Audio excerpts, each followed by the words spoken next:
शिबली फराज साहब, आपने ख्वाजा आसिफ साहब को सुना और कहा कि जब तक आप लोगों से जान नहीं छुड़ाई जाएगी ना मईशत बेहतर होगी, ना फॉरेन पॉलिसी बेहतर होगी, ना दीगर मामलात होंगे। और फ्लोर ऑफ द पार्लियामेंट पे ये कह रहे हैं। ये इनकी ख्वाहिश हो सकती है, ये इनकी आरजू हो सकती है, लेकिन इनको इंतज़ार करना पड़ेगा। बल्कि मैं समझता हूँ कि इनकी सियासत ख़त्म हो चुकी है। उसकी वजह यह है कि जिसका लीडरशिप डिस्क्रेडिटेड हो गई हो जिस पार्टी की, उस पार्टी में फिर कुछ नहीं रहता।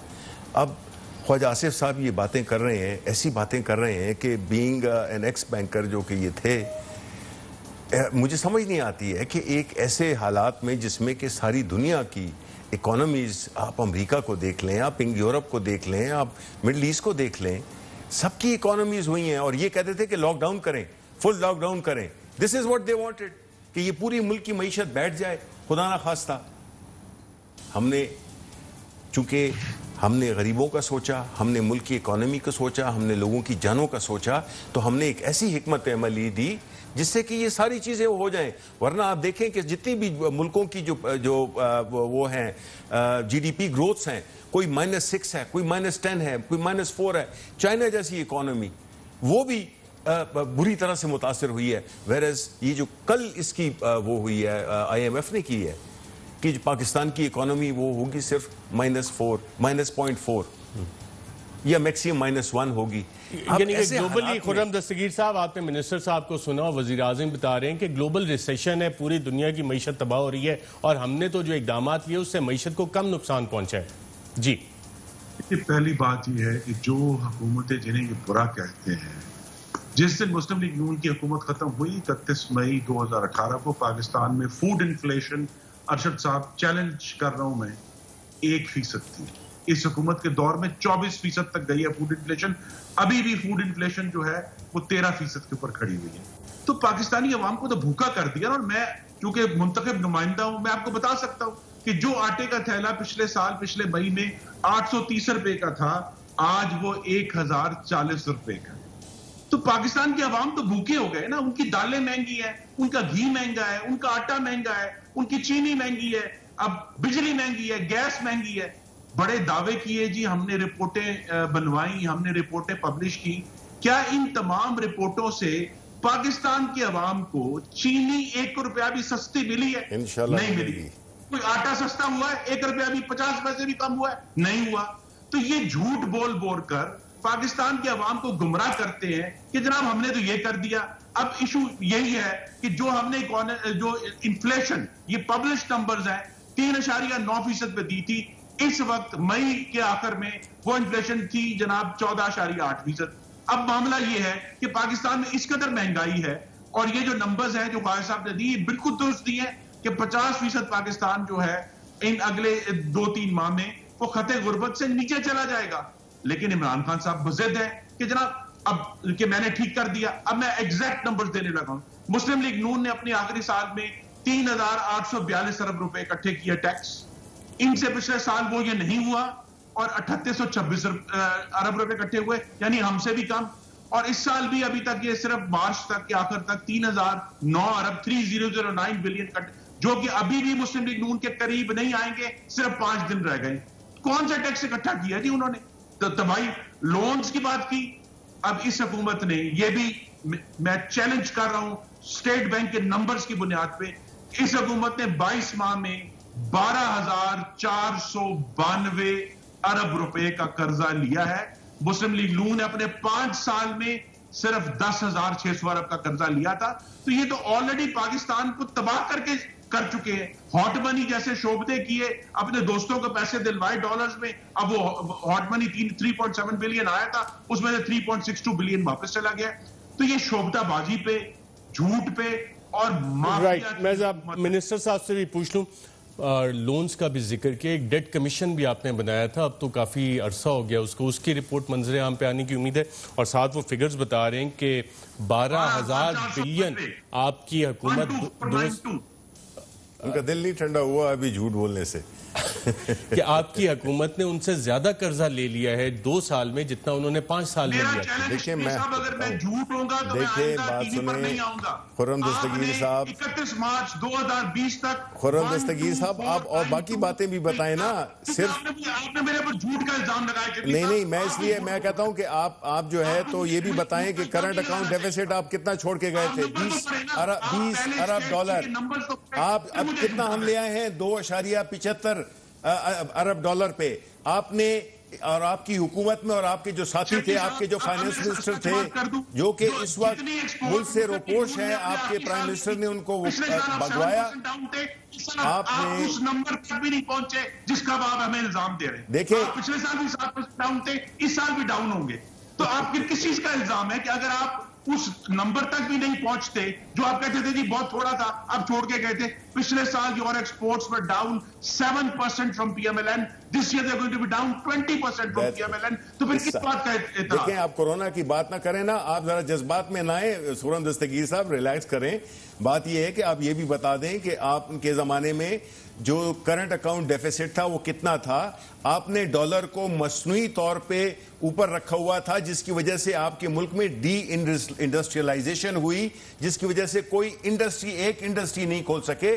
आपकी कमेटी में जब आप मिनिस्टर थे, जब मैंने कहा था कि जी इंडस्ट्रियल पॉलिसी, आप पिछले 5 से कह रहा था इंडस्ट्रियल पॉलिसी बनाएं, आप तो जो आपका जो ट्रेड फ्रेमवर्क पॉलिसी थी वो तो 1-2 साल बाद आप अप्रूव करते थे। आपने तो एक्सपोर्ट्स के लिए कुछ भी नहीं किया। आपके दौर में तो एक्सपोर्ट्स ने बहुत बुरी मार खाई। ये तो अभी आप अगर कोविड की और प्री कोविड की बने तो पहली दफा थी कि एक्सपोर्ट्स बढ़ रही थी।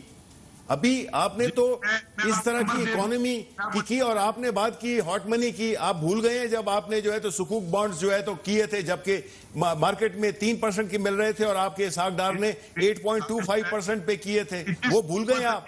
वो तो आपने अपने लोगों को इन्वेस्ट करवाया था ना। तो देखें ये बातें नहीं करें। आपको पता है कि इस वक्त मुल्क के क्या हालात हैं। ये आपके दिए हुए तोहफे हैं, ये ओवरनाइट ठीक नहीं होंगे। आपके जमाने में कभी कोई शुगर प्राइस की रिपोर्ट सरेआम आई? आपके जमाने में कोई एयर क्रैश की रिपोर्ट सामने आई? खुर्रम दस्तगीर साहब अगर एक एक करके बात करेंगे ना तो क्लैरिटी आएगी और आपकी आवाज भी क्लियर आएगी, क्योंकि आप स्काइप पे हैं तो क्रॉस टॉक में आपकी आवाज दब जाती है।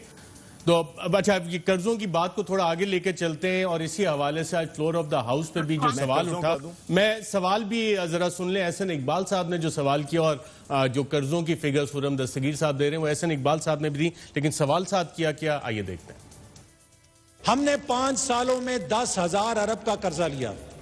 इस हुकूमत ने 2.25 सालों में 10,000 अरब का कर्जा लिया।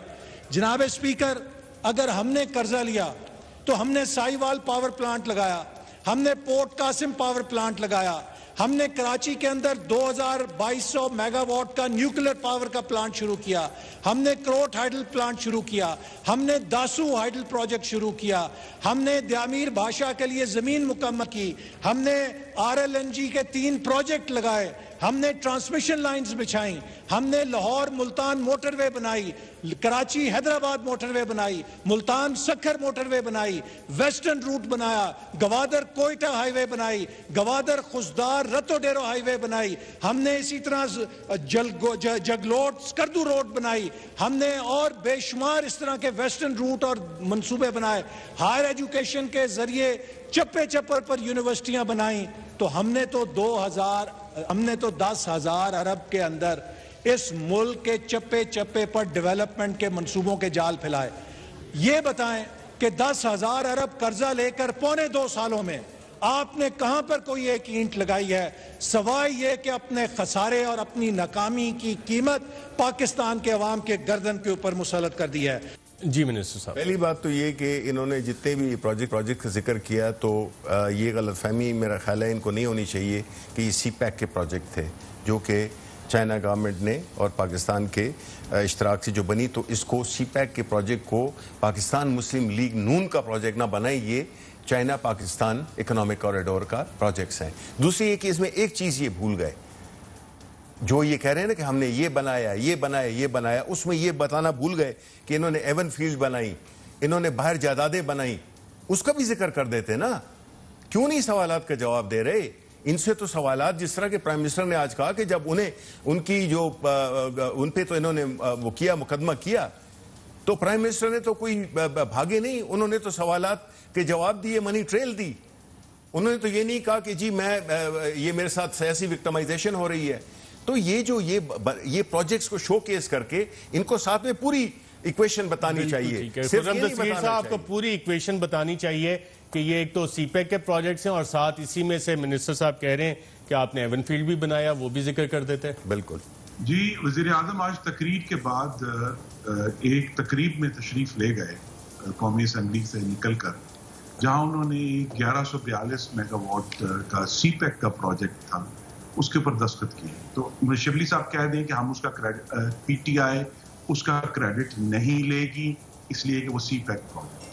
अगर वो ये कह देंगे तो हम भी नहीं लेंगे, चले नहीं। लेकिन वजीर आजम साहब बन रहे हैं, वो तो उसका तो मुल्क में अगर खिची कैनाल इतने सालों बाद कंप्लीट हुई तो मुल्क में कंप्लीट हुई ना। अगर जो है लवारी टनल कंप्लीट हुई तो मुल्क में कंप्लीट हुई। अगर कराची में 2 न्यूक्लियर प्लांट आज भी बन रहे हैं तो मुल्क में बने ना। लेकिन किसके दौर में बने? मोहम्मद नवाज शरीफ के दौर में बने। आपसे बर्दाश्त नहीं होता बहुत कुछ कि ये मोटर आज भी अगर पेशावर से सक्कर तक मोटरवे बनी हुई है और पूरा मुल्क जो है उस आशश कर रहा है, तो वो किसके कंट्रीब्यूशन है? वो मोहम्मद नवाज जी का विजन है।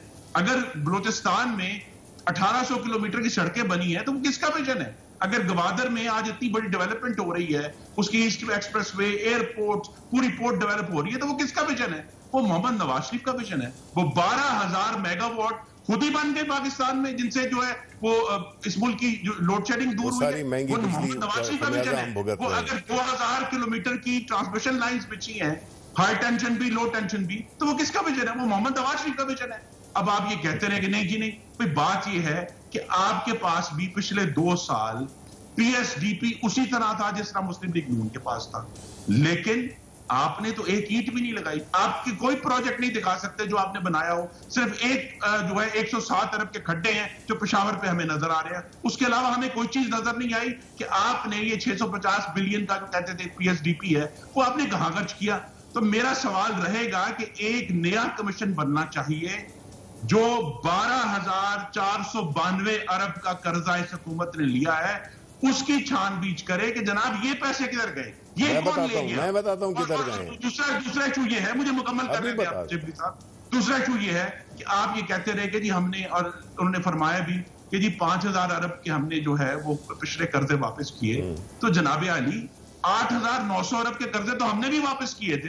ये रिकॉर्ड में इनकी अपने इकोनॉमिक सर्वे में लिखा हुआ है। तो हर हुकूमत पिछली हुकूमतों के जो है कर्जे वापस करती है। आपको तकलीफ ज्यादा इसलिए हुई कि आपने हॉट मनी की माफिया नवाजने के लिए पाकिस्तान का इंटरेस्ट रेट 13.25 पे रखा, उनको नवाजा, और जब उनको नवाज चुके थे आप, उसके बाद आपने इंटरेस्ट रेट कम करना शुरू कर दिया और पाकिस्तान का बेड़ा गर्क कर दिया, क्योंकि सिर्फ उनको नवाजने के लिए आपने पाकिस्तान की इंटरेस्ट पेमेंट्स जो मुस्लिम लीग नून के दौर में 1400 अरब रुपए थी, वो अब 3,000 अरब क्यों हुई हैं? क्योंकि आपकी गवर्नमेंट ने आके इंटरेस्ट रेट डबल कर दिया।